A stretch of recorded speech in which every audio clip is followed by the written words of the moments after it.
We'll open it up with a opening statement from Coach Lopes, and then if you have a question, please raise your hand and I'll call on. Yeah, obviously a difficult game. Credit to Mississippi. I thought they played fantastic. Really imposed their way a bit with the ball in possession. Obviously changed the organization, something that we anticipated. They've done it all season. The tendencies remain the same.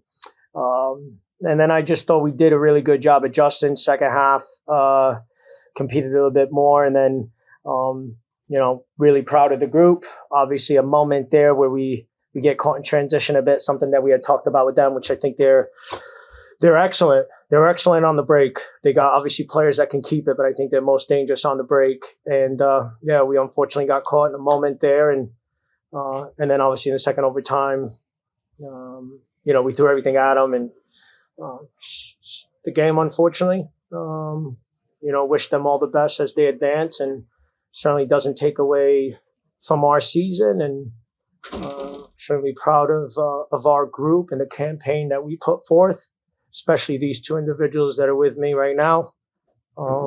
Obviously two extremely talented players, but two players that I feel like are important pieces to the puzzle, that if those pieces weren't intact, the puzzle will crumble. So only fitting that they're the most talented ones on our team, but really the ones that have elevated our program in their time. So really thankful for them and their teammates. And didn't even get 4 full seasons because of COVID. So, to make 2 NCAAs in only 3 full seasons, I think is pretty impressive on their part. And as I told the group out there, I've always said I think the sport teaches you far greater things than just how to play the said sport. And this is certainly not going to define them, and they're going to go on and have bigger callings in life. And my hope is what they've learned through our program, they can accomplish far greater things than whether or not we scored 1 more goal in, what do you all call it, Stark Vegas, right? So really proud of them in the group. Open it up to questions first for the student athletes. Danny? For either one of the student athletes, just talk about it. Very competitive match all the way through. Just what did y'all see on the go for the 6 state in the first overtime?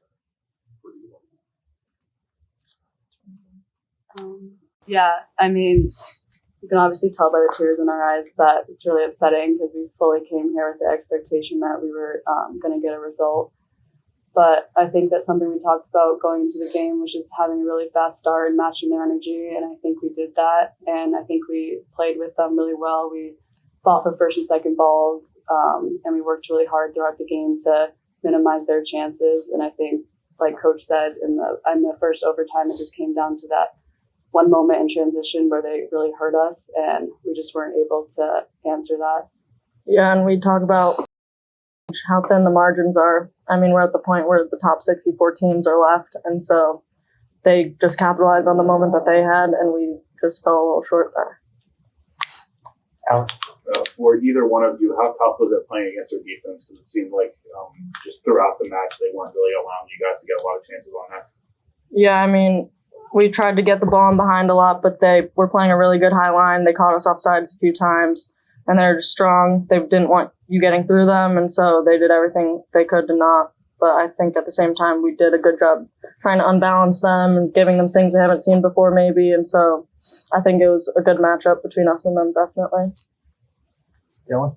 For either one of you, just talk about this experience of being able to play with each other in the NCAA tournament this year. It's been awesome. Kyla and I have been best friends since freshman year, and our class has been so close. And I think that really shows on the field, and it shows that we made the NCAA tournament 2 years out of the past 3. So it's been a really cool experience. But we talked a lot about this time how we wanted to really come and make a statement, because we weren't just happy to be here. We really deserved to be here, and we felt like we definitely could have won this game. So the standard just keeps rising. Yeah, the biggest blessing in life is being able to wear this jersey. So I just feel like this is so hard not to cry. Jeez. So I just think for us as seniors, just the next group of girls who get to wear the jersey, we kind of set this. Oh my God, I didn't know we had water. We got us. Sorry. We just feel like Providence has become the team where the expectation now is to make the tournament, and so I hope we leave it where the new expectation is to just advance and keep going. John, for both of you, Coach Armstrong here at Mississippi State worked so hard to build the environment here, and it's kind of grown over the last 5 years or so. But I don't know how often y'all have got the chance to play in front of cowbells and things. Just curious y'all's impression on the unique environment, I guess. Yeah, I mean, we knew it was kind of going to be like a big crowd, kind of like rah, lots of energy. We heard about the cowbells coming in. But honestly, like when the whistle blew, like it's just head down. You just focus on play by play. And every once in a while, like you'll hear the crowd and you'll look and you'll be like, wow. But it kind of is just more motivation to be the underdog and get a result. Yes, Justice. Yeah, could y'all speak to the physicality of the game? Because it seemed like there was a lot of volume around going on. So how do y'all deal with that?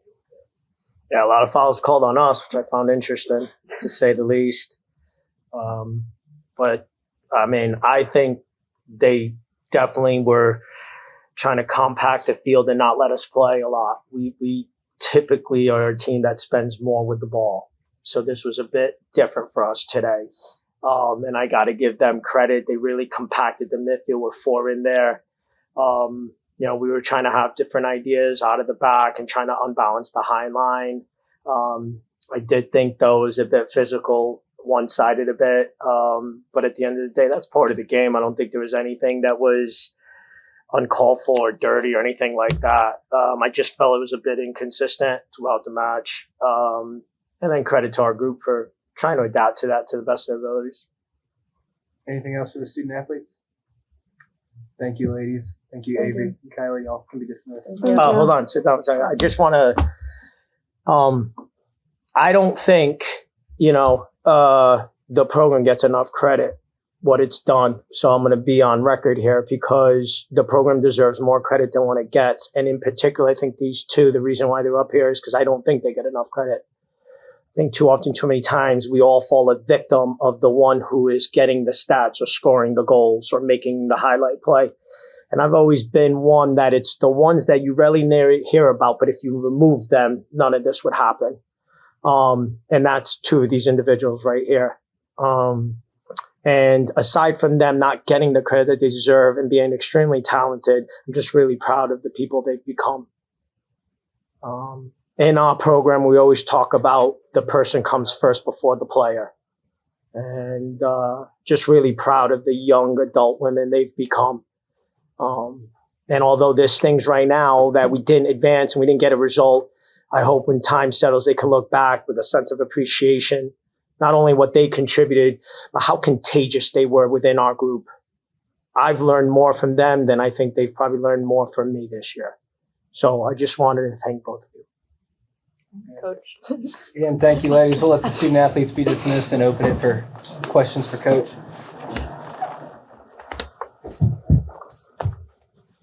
Joel? Coach Lopes, I guess just one coach to know. I know they mentioned that the expectation now at Providence is to be in the NCAA tournament every year and things. So with Coach Armstrong, what he's done here, he's kind of built this program into that style program too. Just one coach to another. Just what's kind of your respect level for someone that's kind of I think they deserve a lot of credit. I think they too don't get enough credit. I think they've done an awesome job. When he first took over, I was joking with Nick because I've known Nick for a while now. You guys already had the 2023 NCAA thing under the scoreboard. I thought that was awesome. I think what they built here, the energy, you can feel it, you can sense it, to be at the top of the table in the SEC. Yeah, they deserve an enormous amount of credit. And it's been a progression. I see the word family here and stuff. So I think there's some similarities in terms of things that is important to them. So from a coach to a coach, there's an enormous amount of respect for what he's done, what he continues to do, and he's only going to continue to do great things. In terms of the expectations, I coming into the season, doing a lot of interviews, everyone was asking me, well, you guys had a bad year last year. Is this year trying to be a rebound from last year? I said quite opposite. I don't think it's this year's team's responsibility to rebound from last year. There's almost 50% of the people in the locker room that didn't take part in last year. It's this year's team's responsibility to understand who we are as a program and put their own season, write their own story with their own characters. And then the follow-up question is like, well, are you surprised that, you're experiencing this kind of season based on the season you had last year? No, I was surprised at the season we had last year, just like I'm surprised that we lost today.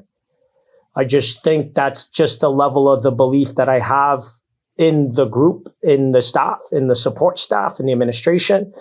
I understand Providence, small school from Rhode Island, but I never really look at it that way. I think we have the resources, the aspirations, and the people.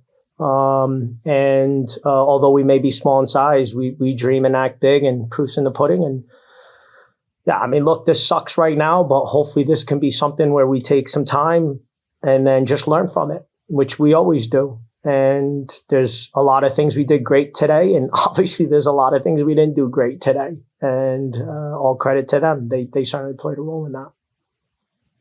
Anything else for Coach?